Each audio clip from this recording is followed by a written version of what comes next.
essa condição de subsistência, imagina uma população sem água para beber e sem ter o que comer, porque ele não pode mais tirar do rio o peixe para pescar, não pode mais plantar a mandioca, para onde vai tirar a farinha, e a base da nossa alimentação no Pará é açaí, né, peixe e farinha.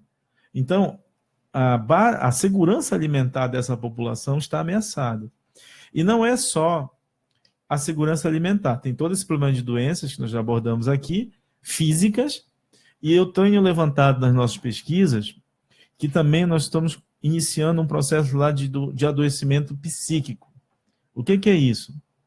Eu explico já já. A população, principalmente a população ribeirinha, ela tem uma relação com o rio que vai para além da sua subsistência e para além de meio de transporte. Ela tem uma relação que é cultural, é simbólica, de ligação assim, simbiótica, eu diria, né? Rio e pessoas se confundem. Então, o agricultor extrativista, o ribeirinho, ele tomava banho no rio, tomava banho no igarapé. Os filhos eram batizados no igarapé, no rio, tomavam banho e iam se socializando nesse rio. Hoje, as pessoas estão com medo do rio.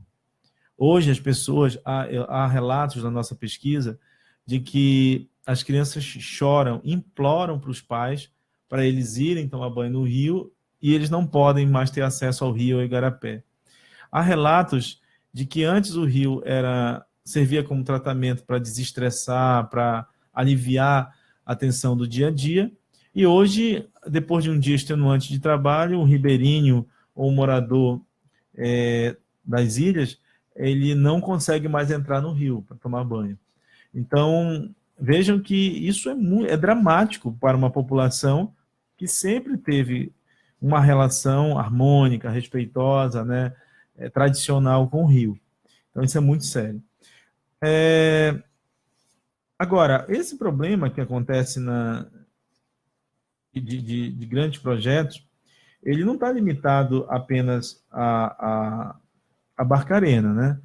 Se a gente for pegar projetos de mineração no Pará, nós temos sérios problemas da Vale do Rio Doce, lá em Paraupebas, com os índios xicrins, e toda a população de Paraupebas que vive um certo isolamento daquela mina, isolamento sociopolítico, mas na hora de uma contaminação, o rio Paraupebas, por exemplo, tem diminuído gradativamente de vazão, e há sérias suspeitas de que essa diminuição de vazão, ou seja, do volume do rio, está relacionada ao uso da água pela mineração.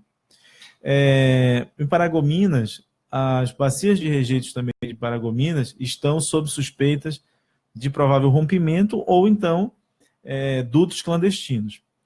Por falar em Paragominas, que não é mineração, mas é um outro grande projeto, que foi o projeto agropecuário que foi incentivado pelo Estado brasileiro, e o monocultivo da soja, levou lá os produtores, principalmente os produtores de gado, a fazerem barragens artificiais.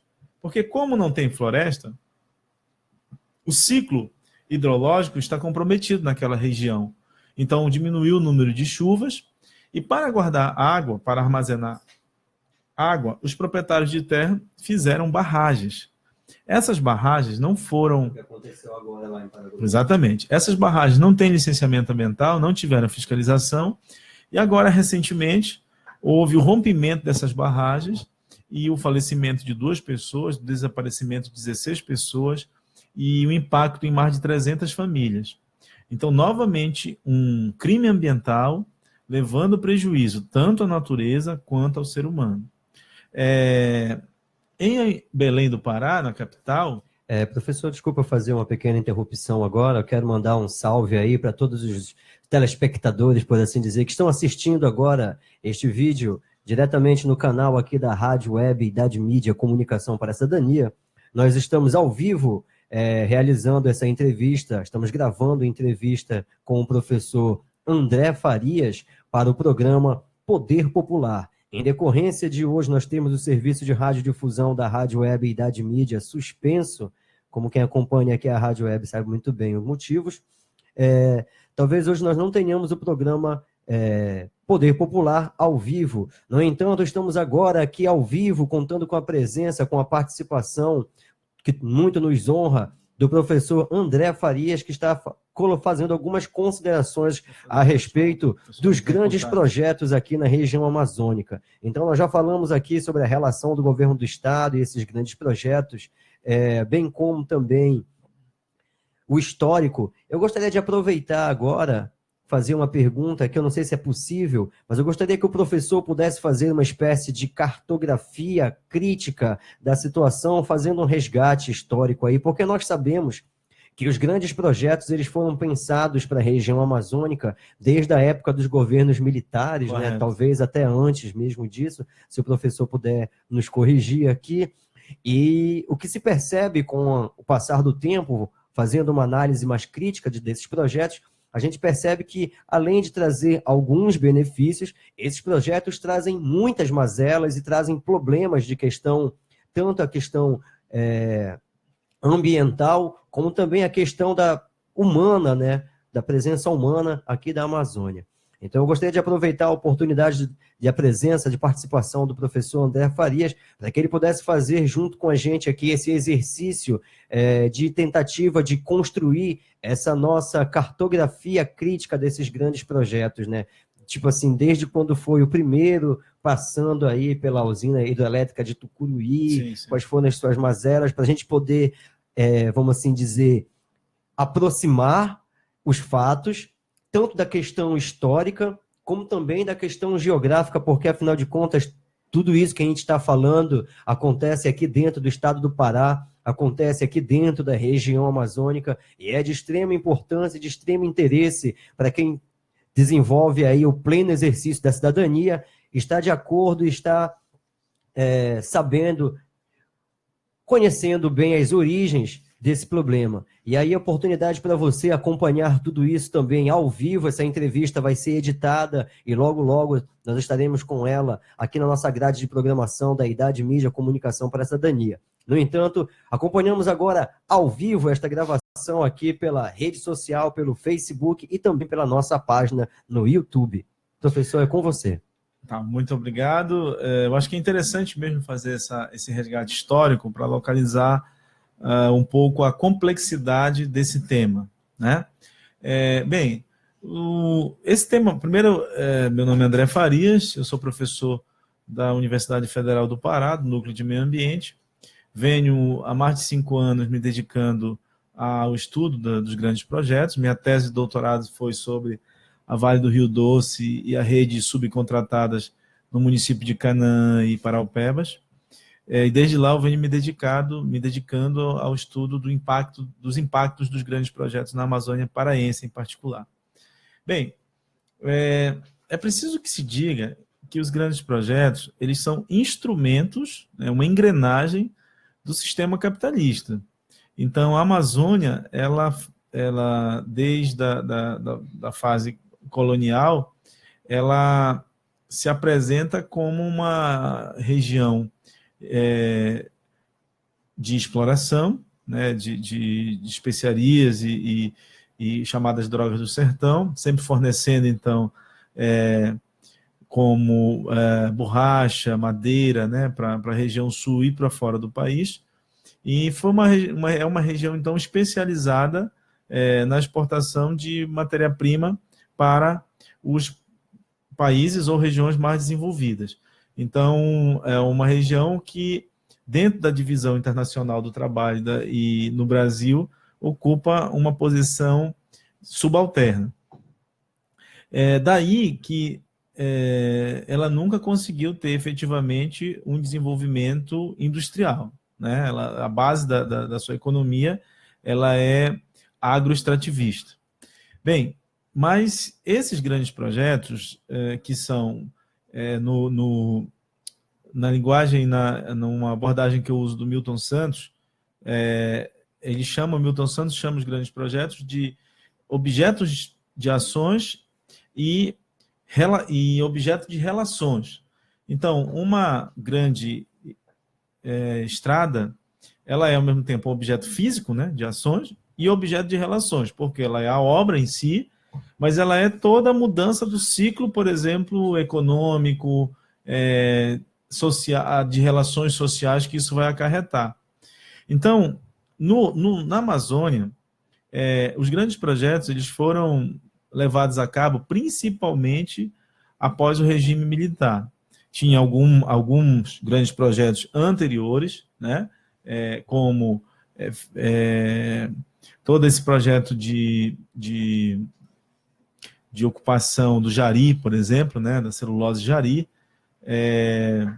Teve momentos da história em que o Pará ele também tinham grandes exportações de borracha e grandes empresas de navegação, mas nada se assemelhou a partir da década de 60 com a criação de instituições facilitadoras desses grandes projetos. A gente pode dizer que a Sudam e o Fundo Constitucional, o FINAM, o Fundo de Financiamento da Amazônia, eles foram propulsores desses grandes projetos na Amazônia. Além das instituições, nós temos as obras físicas propriamente, que muitas vezes alguns pesquisadores e algumas pessoas confundem os grandes projetos só com obra física, e não é só obra física que é grande projeto. Bom, mas nessas obras físicas se destaca a rodovia Belém-Brasília, que permitiu, né, a chamada integração entre o centro-sul do país e a Amazônia, que na verdade foi uma incorporação da região e dos seus recursos naturais. Veja aí o que eu acabei de falar de objeto de ações e objeto de relações.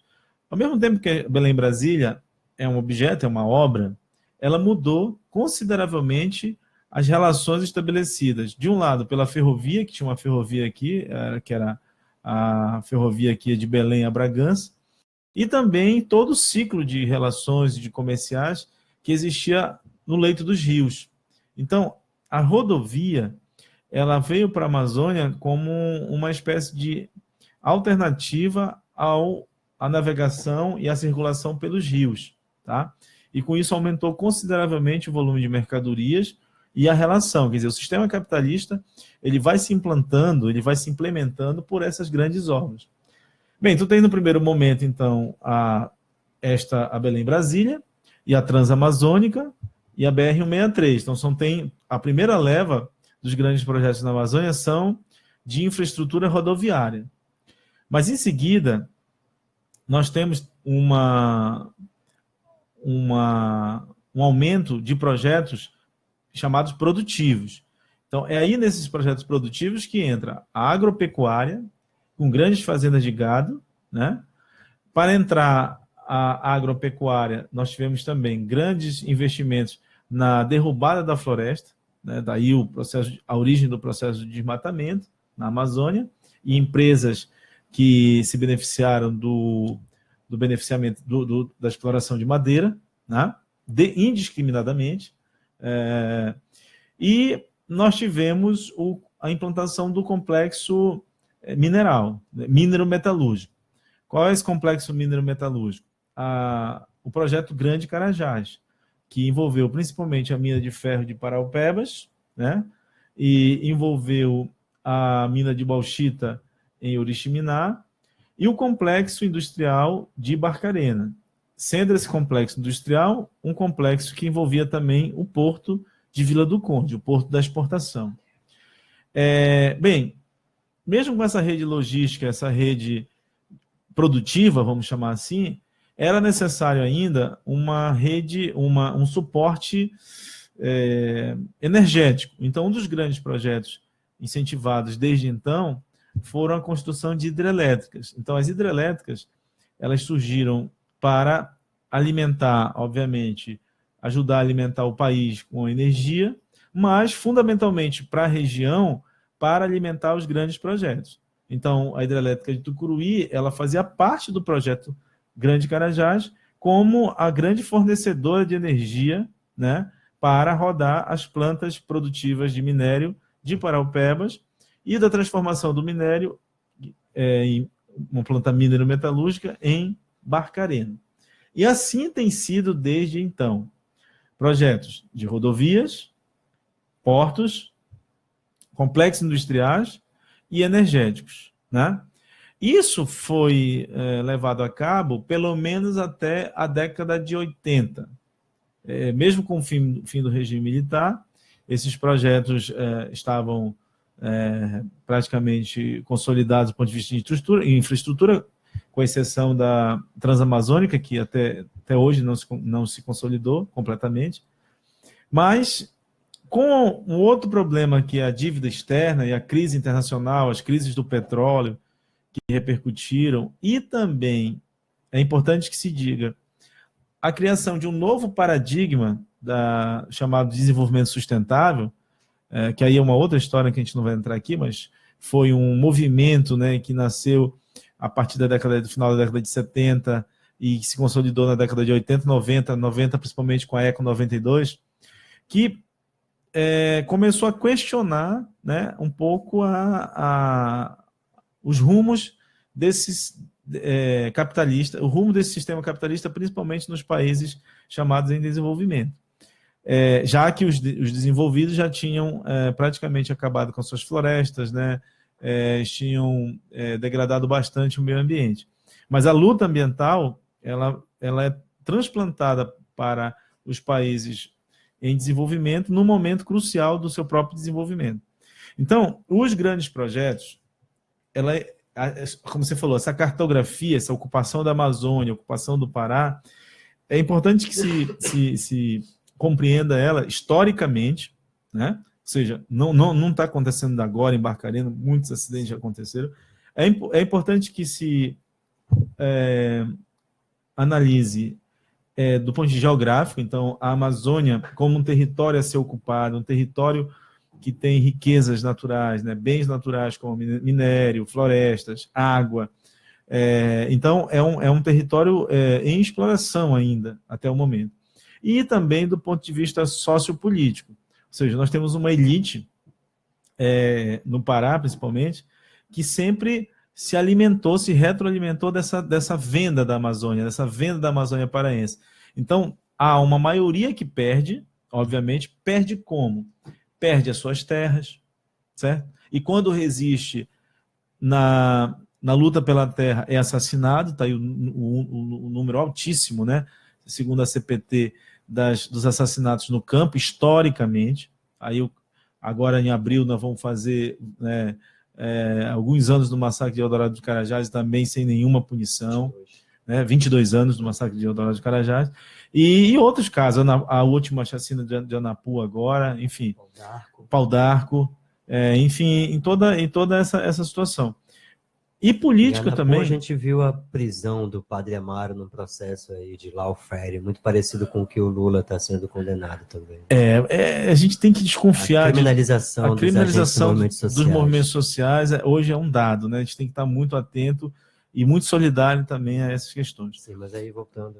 Sim, aí voltando, então, historicamente, geograficamente e também do ponto de vista sociopolítico. Sociopolítico, é importante dizer que nos estados da Amazônia há poucas experiências de um campo democrático popular. Nós temos a experiência mais consolidada no Acre, né, com alguns governos petistas, e temos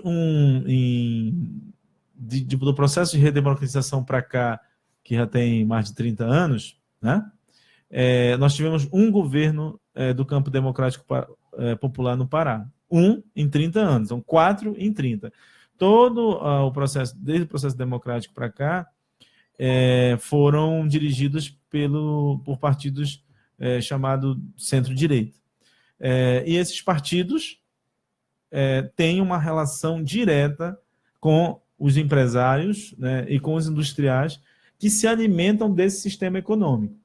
Então, não é pouca coisa o que está acontecendo no Pará, por exemplo, agora no caso de Barcarena. A negligência do governo do Estado e a sua Secretaria Estadual de Meio Ambiente, ou conivência, se explica pela relação umbilical, a gente poderia chamar patrimonialista, que existe entre capital e o Estado.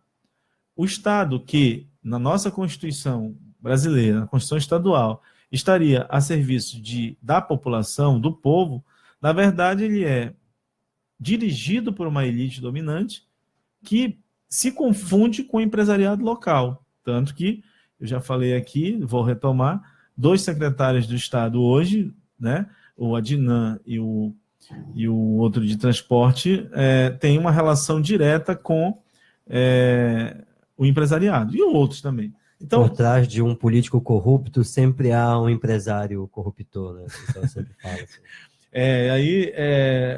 Isso é Acho que Marx teve essa frase, me falaram hoje de manhã, eu tenho que fazer o resgate de saber se é real.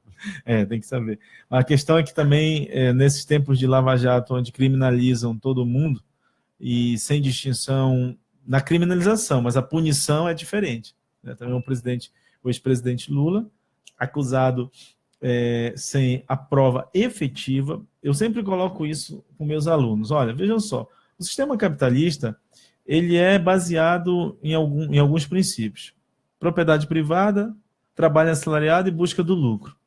Esses são os 3 princípios principais, basilares do sistema capitalista. Propriedade privada, trabalho assalariado e busca do lucro.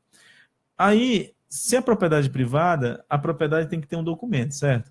Então, se você que está nos escutando agora tentar reformar a sua casa, vá na Caixa Econômica e tente pegar um empréstimo para a reforma da sua casa. Qual é a primeira coisa que o banco vai pedir? O documento da casa, para saber se a casa é sua.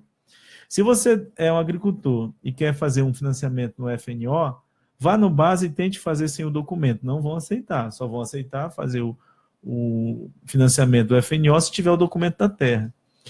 No caso do ex-presidente Lula, é lamentável, porque o processo, ele não consta, o imóvel atribuído a ele, não tem o documento no nome dele. Bom, se não tem um documento, não é dele.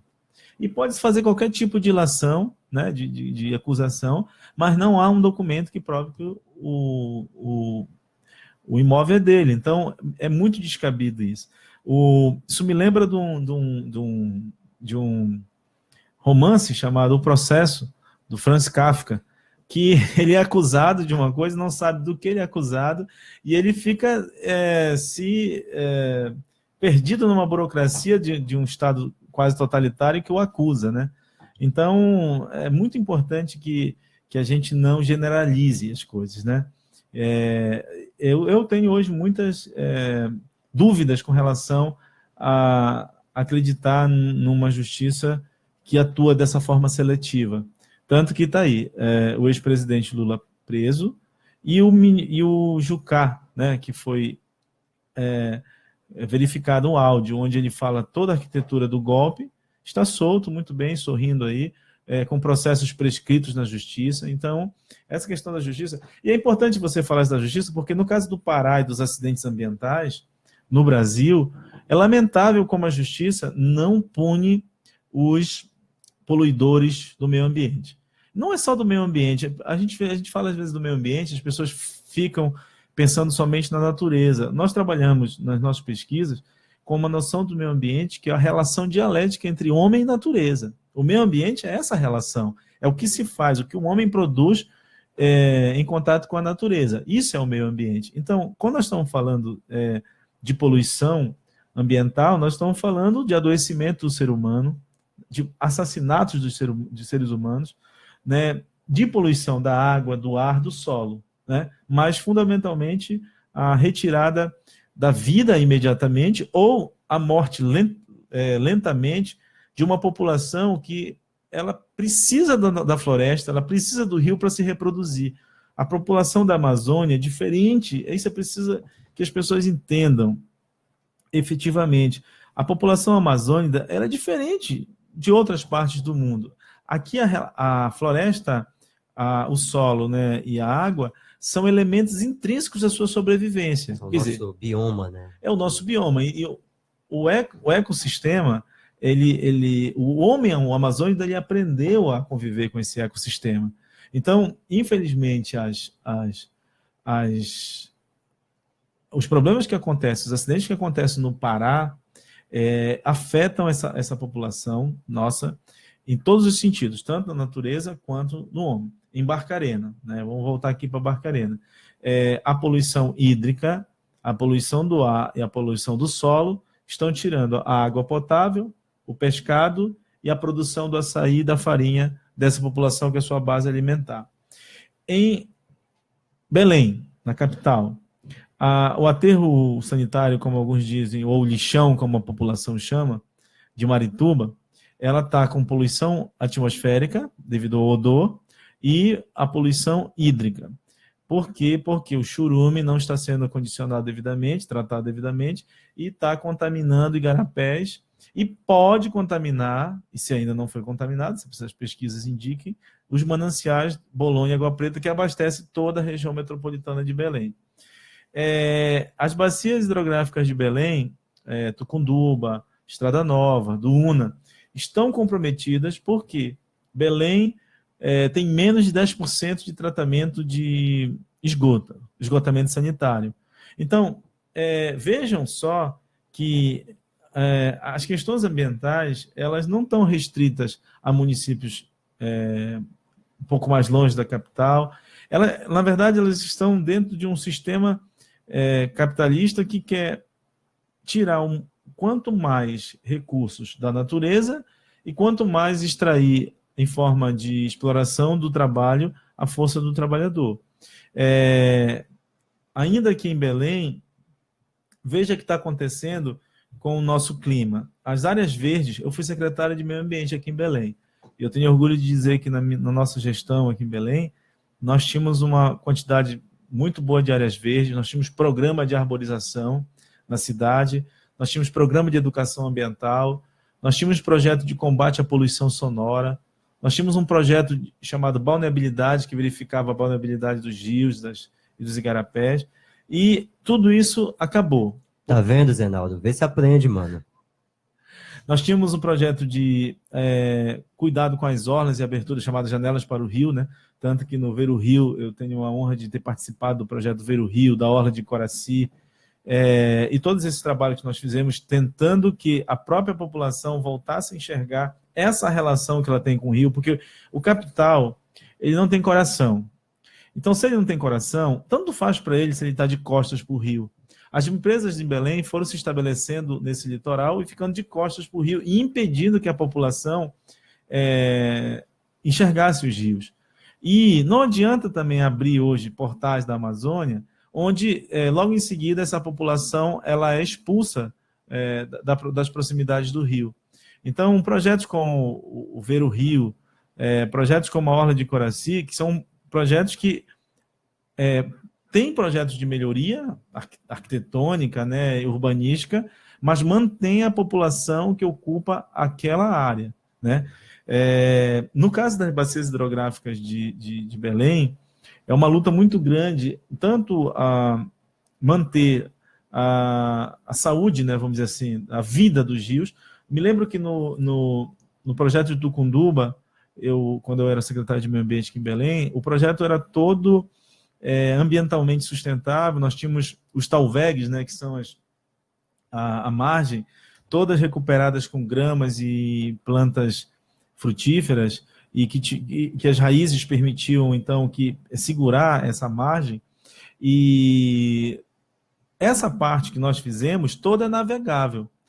Agora, depois que assumiu o novo governo, eles acimentaram, né? Eles bloquetearam lá com cimento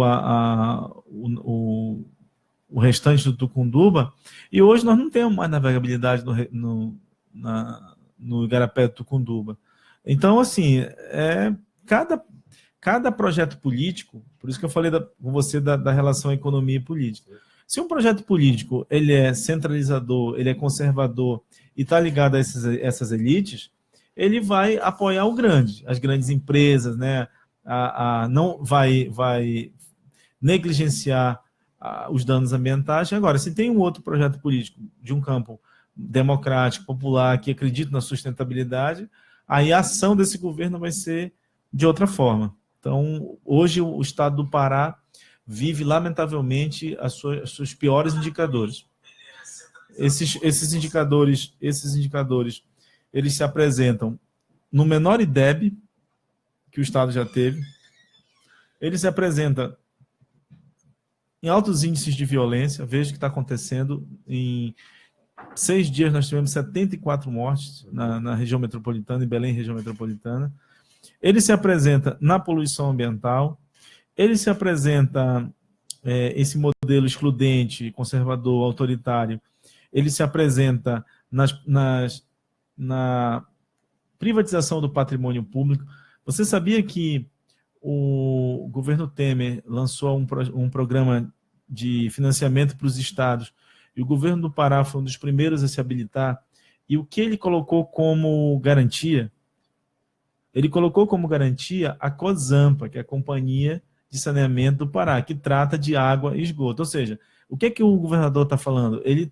O governo do PSDB aqui, do governador Almir Gabriel, que é o mesmo partido do governador Jatene, eles privatizaram a CELPA, com o discurso de que, privatizando a CELPA, o serviço ia melhorar e a tarifa ia diminuir. Tá aí, hoje, quem precisa da CELPA sabe o drama que é pedir uma religação, né? Pedir uma correção da conta, porque eles estão cobrando tarifas indevidas. E essas tarifas, quando você pede para recorrer, eles não atendem prontamente. Eu já vi cenas degradantes de pessoas entrando em colapso nervoso praticamente naquele escritório da CELPA. Então, o que é isso? É privatização. Agora, você imagina um trabalhador médio com salário mínimo pagando R$500 de conta de luz e, sei lá, 300, 400 de água. E aí, como é que vai sobreviver um trabalhador? Então, esse é o modelo privatizante, foi esse modelo e esses empresários, essa elite política e a força econômica que patrocinou um golpe nacional e que mantém um governo estadual com esse caráter que nós temos no Pará. Nós esperamos que esse ano, que é um ano eleitoral, e possa a população acordar e efetivamente termos mudança na condução das políticas públicas aqui no Pará. Muito bem, falando em água, um momento de tomar um pouco a água aí. Nós recebemos aqui a participação do nosso camarada, que é um grande ativista aí da questão urbana, em Belém do Pará, nosso grande camarada Alexandre Costa, que acaba de nos enviar aqui um convite para que todos nós podemos participar da sessão parlamentar ordinária da Assembleia Legislativa do Estado do Pará, em ocasião em que o deputado Carlos Bordalo, que é presidente da Comissão Permanente de Direitos Humanos e Defesa do Consumidor da referida Casa Legislativa, fará um pronunciamento em alusão à morosidade do Poder Judiciário do Estado do Pará com relação aos 10 anos de judicialização através da Terceira Promotoria de Justiça e Defesa do Meio Ambiente, Patrimônio Cultural, Habitação e Urbanismo do Ministério Público do Estado do Pará, o MPE, da problemática dos alagamentos e inundações da Bacia do Una após a pretensa conclusão dos projetos de macrodrenagem. Então você fica esperto aí que essa atividade, essa programação vai acontecer dia 17 de abril de 2008, amanhã, terça-feira, às 9 horas da manhã, no plenário Newton Miranda do Palácio da Cabanagem, Assembleia Legislativa do Estado do Pará, na rua do Aveiro, número 130, Praça Dom Pedro II, na Cidade Velha. A sua presença é de fundamental importância. Esse aí é um comunicado da Frente de Moradores Prejudicados da Bacia do Una, a FMPBU.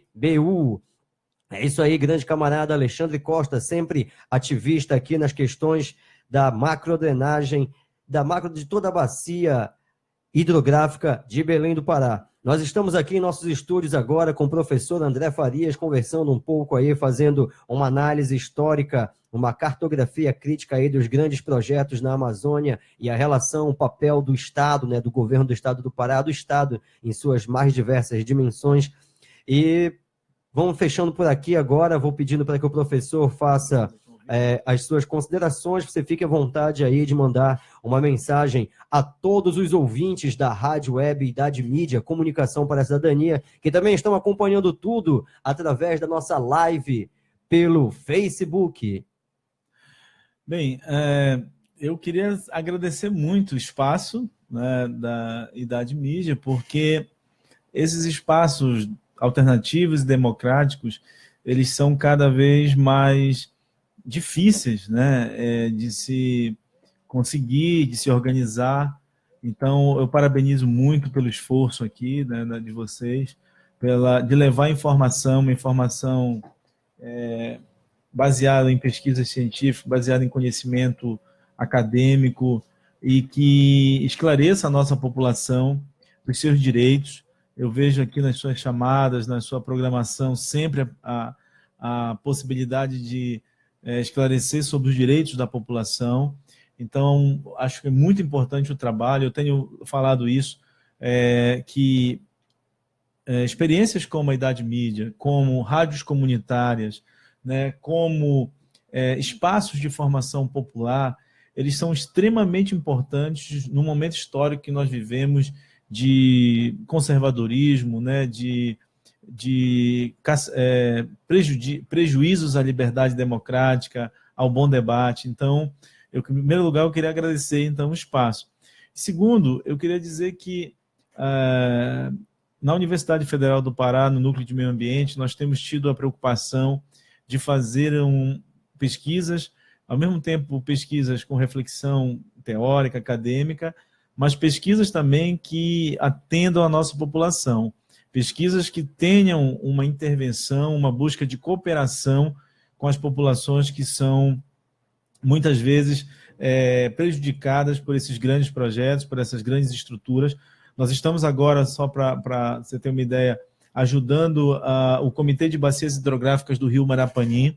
Essa é uma ideia também do Comitê de Bacias Hidrográficas, muito importante. Esse é um debate que nós estamos iniciando com a Frente das Bacias Hidrográficas aqui de Belém, porque o Comitê de Bacia Hidrográfica, ele representa hoje uma ferramenta muito importante na gestão dos recursos hídricos. Então, é importante que a população se aproprie desse instrumento legal de proteção dos mananciais, de proteção dos rios. Nós estamos... e aí nós vamos falando nisso aqui, para que depois a gente não seja mal interpretado. Mas nós estamos já falando há algum tempo de um colapso hídrico na região metropolitana. Nós temos uma rede de abastecimento hoje que não atende a região metropolitana, você sabe disso, daí que falta água, várias vezes falta água em vários bairros da Grande Belém, né? E os dois lagos correm sérios riscos de contaminação, seja pelo lixão de Marituba, seja por outros poluentes. Então, é necessário que o poder público dê um esclarecimento sobre a gestão dos recursos hídricos no Pará todo, mas em especial aqui na região metropolitana, que sofre muitos riscos. Então, agradeço. Nós estamos aí nas redes sociais, professor André Farias. Quem quiser procurar também, nós temos um blog. Nós temos assim como aqui a Idade Mídia, nós temos um canal no YouTube, chama-se Amazônia em Questão, onde nós estamos discutindo de forma muito descontraída, num bate-papo, sobre as questões que envolvem a Amazônia. Já lhe convido para a gente fazer uma conversa sobre comunicação na Amazônia, né? Então, essa comunicação alternativa é um tema que sempre nos interessa, e vamos lá discutir na Amazônia em Questão, e à disposição para, novamente, que qualquer tema envolvendo questões educacionais, questões ambientais, eu estou sempre de prontidão para vir aqui debater com vocês. Muito obrigado, professor. Nós agradecemos em nome de todos aqueles que fazem parte da Rádio Web Idade Mídia, Comunicação para a Cidadania, por todas as suas considerações colocadas aqui nesse ao vivo, que logo mais estará disponível tanto o vídeo em nossas redes sociais, como também faremos a edição desse material para, posteriormente, realização da produção de conteúdo. Devido a essa grande mídia que aborda quase o tempo todo o trivial, acho que seria necessário que você viesse pelo menos uma vez por semana durante todo o ano para a gente poder tentar esgotar todo o arcabouço de temas interessantes que nós temos ainda para falar sobre a questão ambiental na Amazônia, a questão da geografia humana também, da participação humana dentro desse ecossistema no qual nós fazemos parte. Em nome da Idade Mídia, mais uma vez eu agradeço as suas considerações e faço o convite para que você possa retornar aqui em nossa programação, em nossos programas diários, para a gente poder conversar ainda mais a respeito destas questões que são fundamentais para o desenvolvimento humano, social, político e econômico da região amazônica. Ficamos por aqui, um grande abraço, suas considerações? Obrigado. Obrigado. Não, é que você falou do tema, e eu lembrei que tem um tema muito importante aqui, envolvendo os grandes projetos da região metropolitana, e realmente o tempo não deixou nós tocarmos nele, que é sobre o BRT, né, esse sistema de transporte que foi importado e que já gerou um prejuízo financeiro enorme para os cofres públicos e um prejuízo maior ainda para a população que se desgasta, adoece nesse trânsito, nesse trânsito caótico de Belém, e nós poderíamos ter alternativas muito mais simples, né, de resolver o problema da mobilidade urbana, mas infelizmente, como você falou, o tempo, né, já está se esgotando, mas nós vamos ter a oportunidade de vir aqui. Com certeza, como foi dito agora, já estabeleço aí esse convite para que a próxima participação a gente possa discutir. Dessa vez nós discutimos aí mais a questão da cartografia crítica dos grandes projetos na região amazônica e o papel do Estado, principalmente do governo do Estado do Pará, nas condições destes projetos, mas nós podemos, na próxima oportunidade, já trazer essa discussão mais próxima aqui do âmbito da região metropolitana de Belém, pegando aí os diversos aspectos desta relação e fazendo um foco também todo especial para a questão deste projeto aí, que é uma grande polêmica em nossa cidade, que é o BRT, que já fez um grande custo, tanto financeiro, também como de vidas humanas, Exato. Para toda a população de Belém, e é muito importante que a gente possa esclarecer tudo isso sem a superficialidade dos meios de comunicação que estão atrelados aos grandes grupos de interesse políticos e econômicos na região. Aqui na Rádio Web Idade Mídia, você vê a informação, a comunicação sem barreiras. A verdade como ela é. Mantenha-se conectado com a gente e até a próxima.